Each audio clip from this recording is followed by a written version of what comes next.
Palestine, Israeli occupation forces broke the ceasefire agreement and opened fire on a number of displaced people preparing to return to northern Gaza. In Belarus, exit polls show candidate and current President Alexander Lukashenko as the winner with 87.6% of the vote. In the United States, authorities reported at least 11 people killed as a result of a severe cold wave that hit the southeastern regions.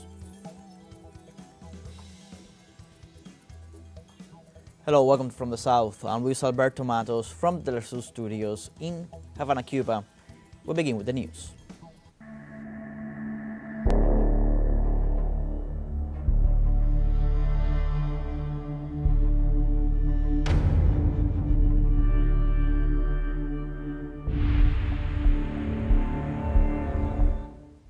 The Palestine-Israeli occupation forces broke the ceasefire agreement and opened fire on a number of displaced people preparing to return to the north of the Gaza Strip. Witnesses say the Israeli army opened fire at the last exit point on Salah al-Din and al-Rashid streets, which connects the south and the north of the Gaza Strip. Hamas confirmed that the occupation has been delaying the implementation of the terms of the agreement and the exchange of prisoners by preventing the return of the displaced.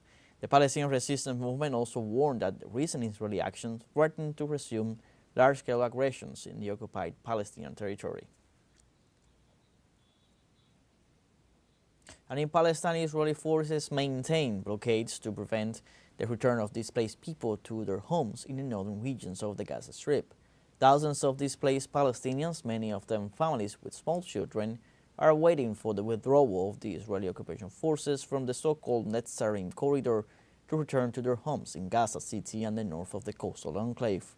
Authorities denounced the continued presence of Israeli troops in the area as a violation of the terms of a ceasefire agreement which came into force on Sunday, January 19th. According to data published by the authorities, some 1.6 million displaced people are currently sheltering in overcrowded camps and tents, struggling to survive in the midst of the current humanitarian crisis.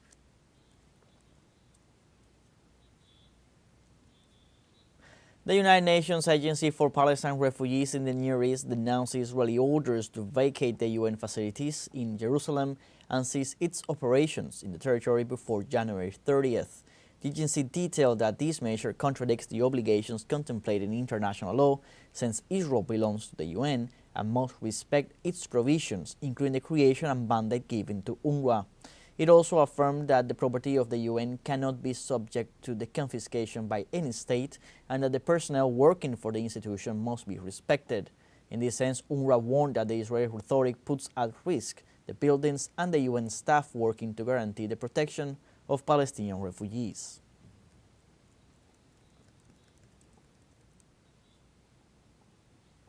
Meanwhile, in Lebanon, Israeli forces killed at least 3 civilians and injured 31 others as people sought to return to their homes in the south of the country. The Lebanese Public Health Ministry reported that the victims were from Hula, Leda, and Aitarun, areas still occupied by the Zionist army. The 60-day deadline set by the agreement for Israel to complete its withdrawal from Lebanese territory expired on Sunday. However, the extremist government of Benjamin Netanyahu said it would not pull out in time its forces, which have remained in Lebanon since the invasion launched on October 1st, 2024.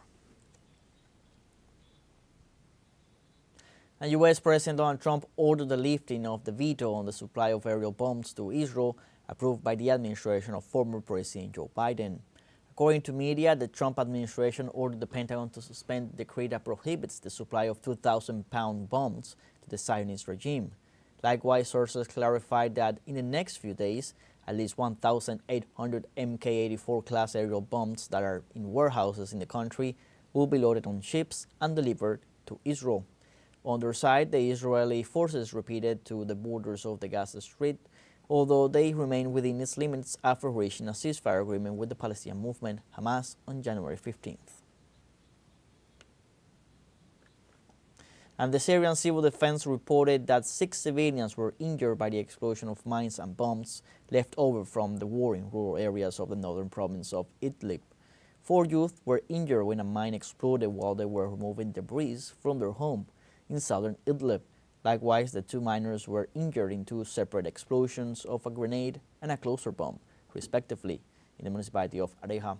The civil defense reported that more than 30 people were killed and over 40 injured between late 2024 and early 2025 in explosions of the objects left over from the armed conflict that erupted in 2011. The current scenario makes it difficult for displaced people to return to their homes and for agricultural land to be developed. We now have a short break coming up, but first remember you can join us on TikTok at teleSUR English, where you'll find news in different formats, news updates, and much more. We'll be right back. Stay with us.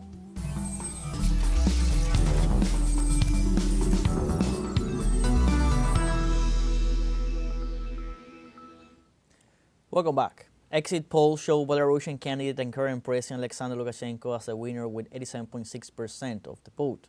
After the closing of polling stations and 5 days of early elections, the electoral authorities announced a turnout of more than 81% of the electoral roll. The elections have counted with the presence of some 486 international observers from 48 countries, in addition to 800 journalists, national and foreign, covering the day, which ran smoothly.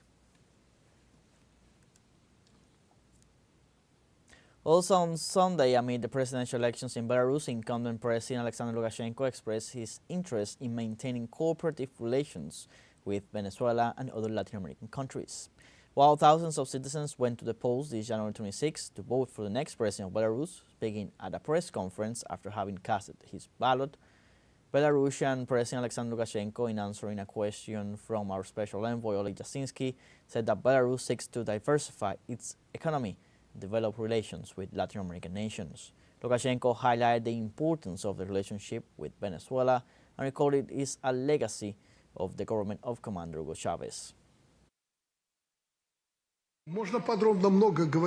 Our relationship with Venezuela was forged under Hugo Chavez's presidency. I've mentioned this before. There we built a tractor plant, an automobile factory, a brick factory, because all of that was needed for what followed, which was building entire cities, towns, and more. That was Hugo Chavez's request through then Foreign Affairs Minister, Nicolas Maduro. So, we are interested in continuing that relationship with Venezuela. Recently, a delegation from our government toured the Caribbean, including Venezuela, Nicaragua, and Cuba. We have common ground with these countries and we will continue to develop what we have already started. Belarusian President Alexander Lukashenko told reporters that he looks forward to a cooperative relationship with the United States because of its influence in the world. We do not expect any gifts from the U.S., but we want to cooperate with them. We understand that it is still a leading country in the world, which seriously influences the economy of Belarus, our union with Russia, the economy of China, that it influences all countries. Why should we quarrel? On Sunday, Slovakia's Prime Minister Robert Fico said Ukraine joining the North Atlantic Treaty Organization and the European Union is unlikely. The Slovakian Premier criticized the leadership of Ukrainian President Volodymyr Zelensky, suggesting that Kiev's opposition to a ceasefire with Russia has prolonged the conflict. Fico lamented that Ukraine sees its NATO membership as the best guarantee for reaching a ceasefire agreement with Russia rather than engaging in dialogue. Russia has repeatedly expressed its readiness to engage in peace talks and has stressed the importance of having a neutral and demilitarized Ukraine for security in the region.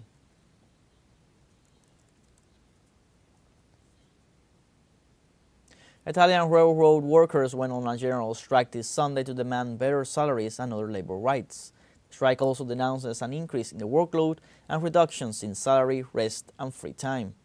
In this context, the trade unions claim that for decades, jobs have been downsized and production and service facilities closed. Among the personnel involved in this measure are maintenance workers, train drivers, conductors, and staff of the state railway group's operation rooms.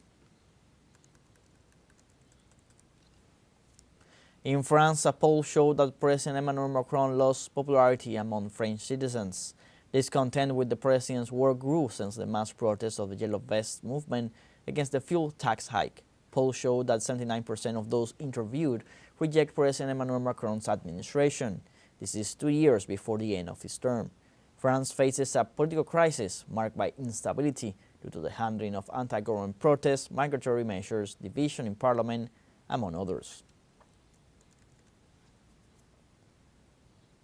And in Australia, 2 historic statues have been damaged in Melbourne ahead of Australia Day celebrations. On Sunday, with tens of thousands of people across the country joining protests in support of Indigenous groups who say the date should be relabeled as Invasion Day.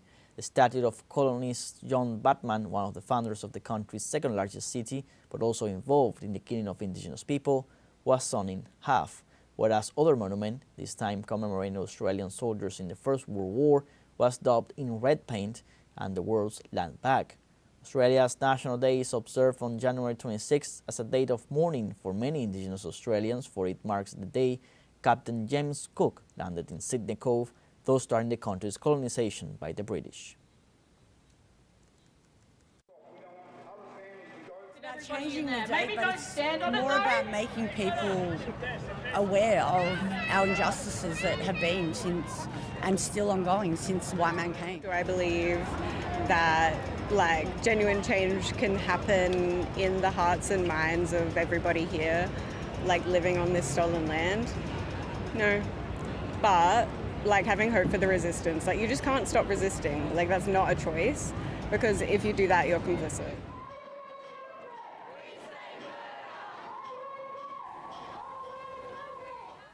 We have a essential break coming up, but before we invite you to visit our YouTube channel at teleSUR English, there you'll be able to rewatch our interviews, top stories, special broadcastings, and more.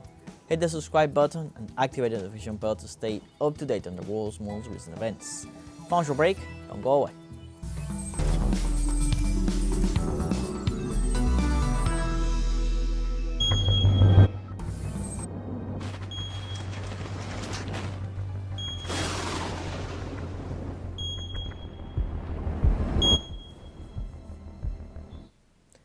Welcome back. On Sunday, U.S. authorities reported at least 11 people killed as a result of a severe cold wave that hit the southeastern region of the country. The deaths were recorded in the states of Alabama, Georgia, Texas, and South Carolina, most of them due to hypothermia and car accidents following landslides on the highways. In New Orleans, Louisiana, and parts of the state of Florida, the cold storm brought the heaviest snowfall recorded in the last 130 years. In this sense, weather authorities issue an extreme cold warning from the state of Mississippi to the Florida Panhandle.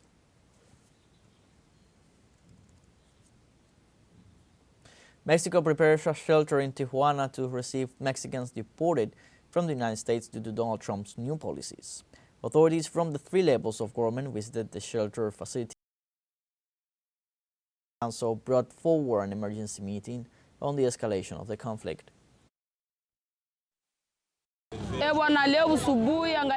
Look at how everyone is in disarray this morning. We're suffering a lot. People are fleeing everywhere, and we don't know where to go anymore, because we started fleeing a long time ago. I've fled from Kiwanja, Rutshuru, Kibumba. I've never stopped fleeing.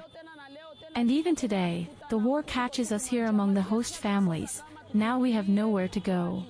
Now if the situation deteriorates any further, I'm not going to flee again. I'm tired of fleeing, and I have nowhere else to go. We abandoned our villages to come here to Goma, and even here, people started to flee. Where are we going to take refuge now? All the roads are closed. We thought we could even cross the lake, but there too it's not safe. We have nowhere to go. And India celebrated the 76th anniversary of Republic Day with parades representing military might and cultural diversity. President Draupadi Murmu, Prime Minister Narendra Modi and his cabinet accompanied the event that showcased the nation's traditional dances. The main ceremony was attended by the head of state of Indonesia, Prabowo Subianto, who arrived in the country to join the celebration. During the ceremony, tribute was paid to Indian martyrs at the National War Memorial. The Air Force deployed at least 22 fighter jets and 7 helicopters as one of the closing shows of the anniversary parade. Like this, we have come to the end of this news brief. Remember, you can find these and many other stories on our website at telesurenglish.net. So join us on social media, Facebook, X, Instagram, Telegram, and TikTok. For teleSUR English, I'm Luis Alberto Matos. Thank you for watching.